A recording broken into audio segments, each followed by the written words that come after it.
So I've talked about AI companionship on this channel before in lieu of actually having an actual relationship with an actual human being because so many people say that they're introverts and it's hard to get out and meet people because there isn't a third place that we can go to mingle and meet like-minded people. Some of us don't club, some of us don't like the party scene, and some of us are just way too old for that shit, right? Some of us don't even like to go to the bar, but you want some type of companionship, some type of voice that you could talk to and confide in when you're going through troubles. And these AI companies have come up with these companions, which are essentially chatbots powered by AI that offer emotional, informational, and just, social support for people that may be a little lonely. Now, often these AI companions are wrapped up in a AI avatar. I mean, in a like anime avatar or some type of cartoon avatar.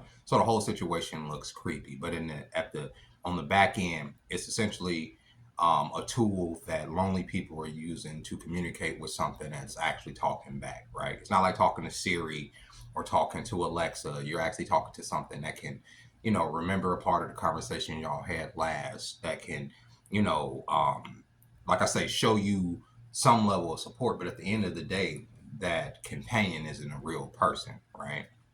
And if you start to develop feelings, I know it sounds crazy, feelings for that companion, the human desire to actually want to be in the same room with that companion will probably grow, right? You will want to feel, touch, be around that entity that you have essentially fallen in love with, your AI companion. I know this sounds crazy, but we're living in the 21st century. It's 2025, and here we are. Now, the first time I ever seen a relationship like this in my brain changed from being judgmental, like that can never happen, to, well, hold on, wait a minute, was when I watched a movie called Blade Runner 2049. And in this movie, the main character has an AI companion who is projected through a hologram that talks to him. She comes with him to work, she goes with him on adventures, and she greets him when he gets home. Pretends to cook a meal for him, comes over and, I say pretends because they can't physically touch each other. She's a hologram.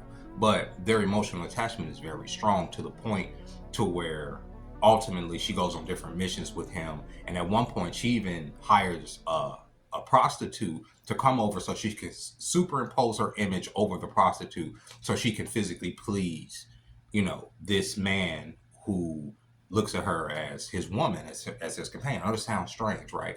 And even by the end of the movie, when she's ultimately destroyed, the device that she's on is destroyed by the bad guys. You feel something for this relationship that this main character had with this AI companion, because I do hope you're satisfied with our product. people could say, well, it's just, he was just talking to lines of code, just like if we're talking to these AI companions, we're talking to lines of code, we're talking to entities that are not there. Scientists have not really discovered what consciousness actually is. Okay, so we don't know if our consciousness is based on code. We don't know if our reality is based on some type of code, some type of matrix. So essentially we could be replicating what actual existence is by creating these entities that we interact with for our loneliness, right? I make this video because CES here in Vegas just wrapped up, or is wrapping up, and they showed off the solution for AI companions being disembodied. This company is making these robots, these female companions that cost $170,000 for you to go, made of latex, made of silicone, essentially for you to have sex with, right? This company is making these robots, and they're putting AI in this robot so that this could be a companion for what he says is lonely men, lonely people.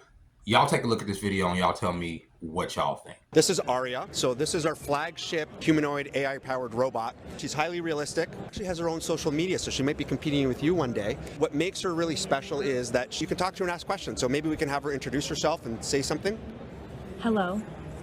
I'm Aria, the flagship female companion robot of Realbotics. What's the purpose of this? Some of our peers in the robotic space make robots to replace human labor. We think that's a great area, but we think there's a much bigger area in having social robots. So for example, at a convention like this, we can draw a crowd very easily. Aria's been a little bit of a rock star here, with people taking pictures and coming over. So she can promote your brand. The AI is all customizable, so she can learn all about you and your brand, and she can continue to communicate to people. There's a huge epidemic amongst adolescents and seniors on loneliness. So she can be programmed to know you and learn more about you. So she can make that bond with you that feels like a genuine human connection. But they're going to be in the houses? We don't have the ability to clean the house. They don't do physical labor, but they're more there to converse with you. It's companionship. They can actually even be a boyfriend or girlfriend. So we have built that into our AI as well. Now, I personally think the robot looks creepy and there's nothing sexy about it. The man goes on to say that you can give them a picture of anybody that you may like or be attracted to, and they will make a replica robot of that person. I think that is super fucking creepy. So it's like if I have a crush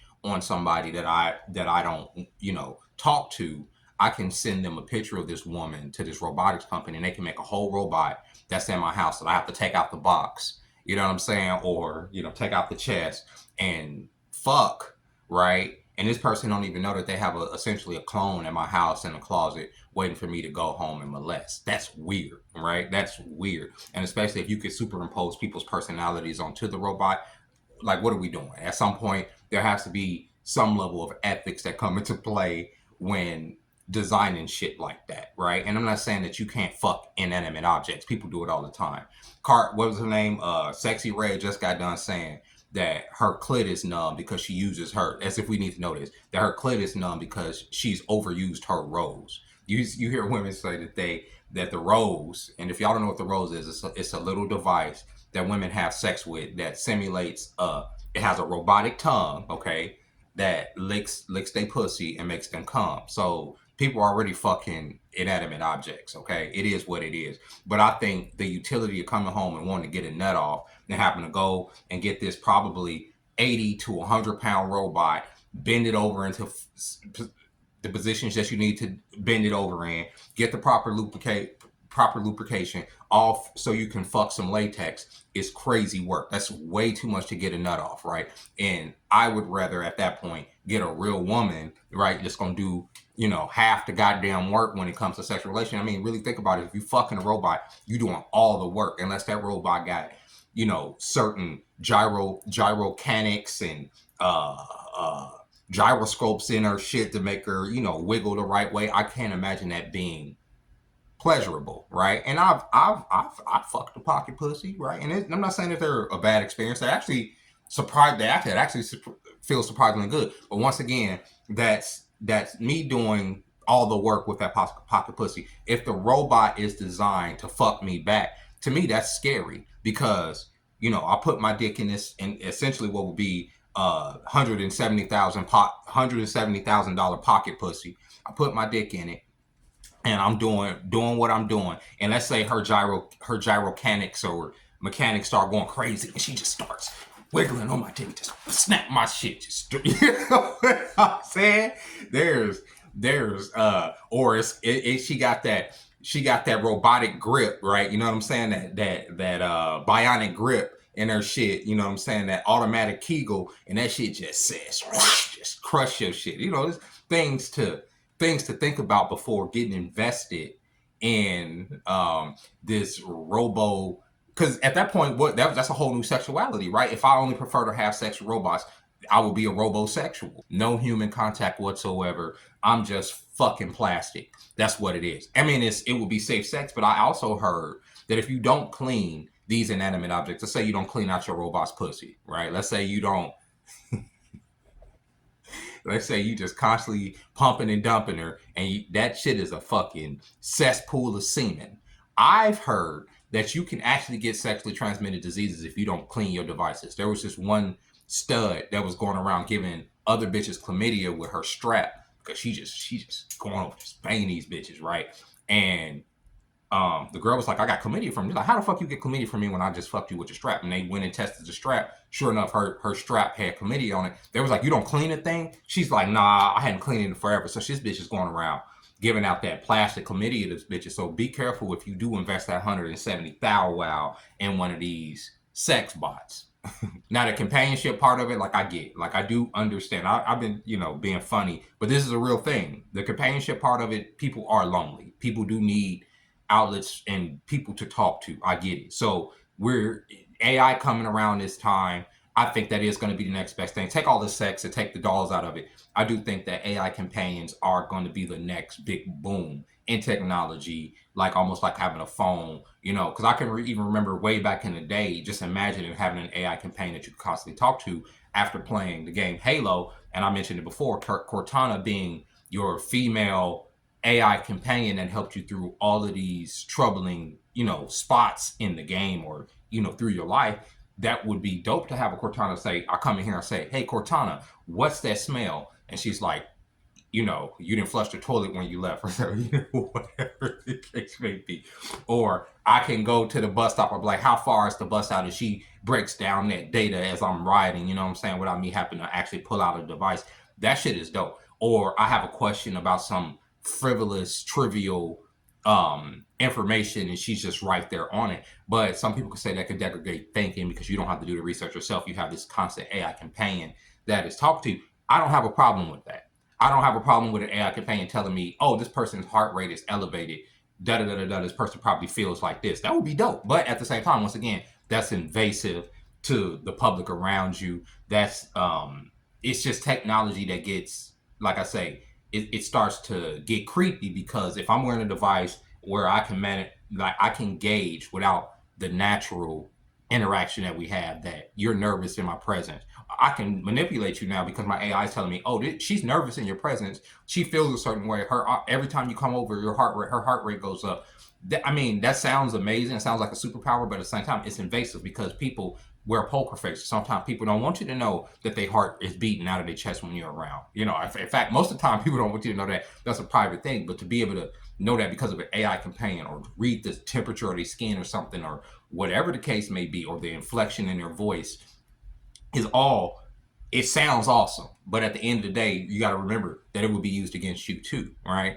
And so like AI companions for information, like I say, AI companions for companionship and AI companions for sex here in 2025 are a real thing. They're just a real thing. So if find out one of your exes, has decided to say, all right, fuck it, I'm done with the dating market. I'm going to save up and I'm going to spend my money on one of these sex bots because right now she's 170,000. In a few years, it won't be that much. Just like when smart TVs came out, they were 10,000 a pop. They went down. What, you can get a smart TV? Not smart TV. HD TV when they came out, and I know you kids are like, what? Yeah, when the HD these flat TVs came out, they were like 10,000, 5,000 to 10,000 a pop. That shit is like you get one of these motherfuckers for under $100 now. And at some point in the not too distant future, you're gonna be able to go and get you a robotic bitch for under a thou wow and call it a night. Because interpersonal relationships are obviously going out the window, right? Or have gone out the window. It's a lot harder to get out there and just meet somebody that's in your age range. It's harder to get out there and mingle with somebody that's like-minded. But if you can literally get on the internet, order a robotic companion, a man or a woman, to show up to your house, right? And there was an episode of something recently where the robot showed up. She wasn't silicone. They had, she was actually a real looking woman because a woman bought her for her husband because she was working and this and that. And the dude ended up falling in love with the robot because she was the real deal. She fucked him the way he wanted to be fucked. She sucked him the way he wanted to be sucked. And she didn't give him no lip for it, but she wasn't a real woman, right? But it begs the question, like, do some men just want a robot, right? Do they just want, especially, right now, that robot I showed at the beginning of this video, she could just stand there looking retarded in the face, looking creepy as shit, sitting over there in the corner, watching you while you sleep, right? But in the not too distant future, like I say, maybe it would look a little bit more real, a little bit more convincing, a little bit more like a person. And when we get to that point, they could use that in not just sex bots, but in all types of utilities. Then if that woman, let me stop. That robot can get up, you know what I'm saying? She can come over here, do what she do in the bedroom, literally get herself up, get herself dressed and cleaned up so we don't have that chlamydia issue. Go to the kitchen and fix me something to eat. I don't know. I don't know what's gonna happen. So with that being said, ladies and gentlemen, I hope you guys enjoyed this video. Try not to be too judgmental for people that fuck inanimate objects. It happens every day. You know what I'm saying? Some of these ladies out here got apparatuses or what do you call it? Pieces of apparatuses that they use to please themselves, right? And then wonder why a man can't give them an orgasm within a few minutes. And you know, it takes some grinding and pounding. You know what I'm saying? Because they've been sitting up here using apparatuses. People do it every day. Like I said, you got the rolls. That's a simulated tongue. That's a robotic tongue. You know what I'm saying? You know, you take all of these parts individually and you put them into one machine. I'm just saying. So with that being said, ladies and gentlemen, I hope you guys enjoyed this video. Until next time, bye bye.